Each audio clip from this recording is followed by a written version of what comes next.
मैं हूँ ज़ैनब अली उस्मान खील। कल मैं इंस्टाग्राम पे स्क्रॉलिंग कर रही थी तो एक रील मेरी नज़रों के सामने से गुजरी जहाँ पर एक आदमी एक मुफ्ती साहब से ये सवाल पूछ रहा है कि अभी जो जंग जा रही है इजराइल और ईरान के दरमियान, इन दोनों में से हमें किस को सपोर्ट करना चाहिए, क्योंकि एक तरफ जो है वो यहूदी हैं जबकि दूसरी तरफ जो है वो शिया हैं।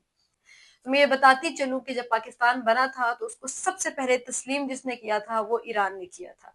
जब 1965 और 1971 में जंगें हुई थी पाकिस्तान की, तो ईरान की तरफ से हमें मदद दी गई थी। इसी तरह जब जलजला आया था तो ईरान की तरफ से पाकिस्तान को मदद दी गई थी। खुदा ना खास्ता अगर ये जंग आगे बढ़ी तो मुझे नहीं लगता कि पाकिस्तान जो है वो ईरान के साथ खड़ा हो सकेगा या अमेरिका के खिलाफ जा सकेगा।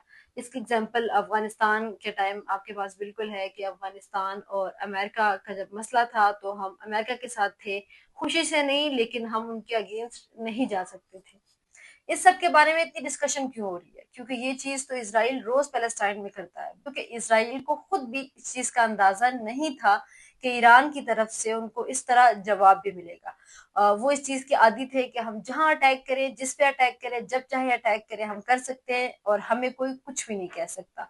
अगर हम दोनों को कंपेयर करें तो ईरान जो है इसराइल के मुकाबले में इतना स्ट्रांग नहीं है, उन पे काफी पाबंदियां लगी हुई है। इसके बावजूद ईरान ने अपने आप को इतना डिफेंड किया, और ना सिर्फ ईरान की लड़ाई इसराइल के साथ है बल्कि इसराइल को सपोर्ट जो है वो यूएस ही कर रहा है। यूएस खुद मैदान में नहीं आता, लेकिन पीठ पीछे से वो इसराइल को पूरा सपोर्ट कर रहा है। बल्कि हम यूं कह सकते हैं कि ये जंग जो है असल में यूएस और ईरान के दरमियान में है। यूएस जो है वो साइड पे रहता है और इसराइल को आगे किया होता है। और यूएस जब अभी थोड़ा साइड पे हुआ है तो इसराइल को बार बार डर लग जाता है और बार बार वो ऐसे बयानात देते हैं कि अगर उन्होंने हम पे अटैक किया तो वो बहुत जल्द यूएस पे भी अटैक कर सकते हैं। मतलब वो ये कहना चाह रहे हैं कि आप हमें मैदान में अकेला मत छोड़ना, क्योंकि उनको अंदाजा है कि अकेले वो कुछ भी नहीं कर सकते।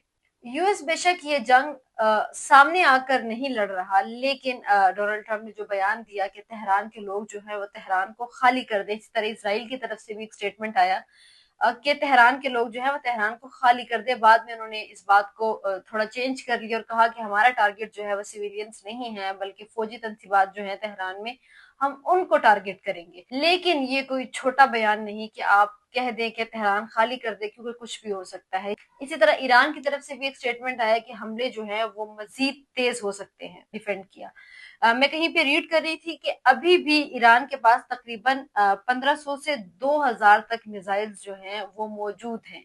मतलब अभी तक जितने वो चला चुके हैं, इसके अलावा भी 1500 से 2000 तक, ये इजरायली मीडिया का कहना है कि उनके पास अभी भी इतने मिसाइल्स मौजूद हैं। इसराइल जो हर मुल्क पर बगैर सोचे समझे अटैक करता है और यूएस की सपोर्ट हर वक्त उसके साथ होती है, उसका जर्रा बराबर नुकसान होना भी बहुत बड़ी बात है। कि दुआ है कि इसराइल ईरान के जंग के बाद पैलेस्टाइन का मसला भी सॉल्व हो जाए और वहां पर भी अमन हो। यहाँ पे इजाजत चाहती हूँ। अल्लाह पामान।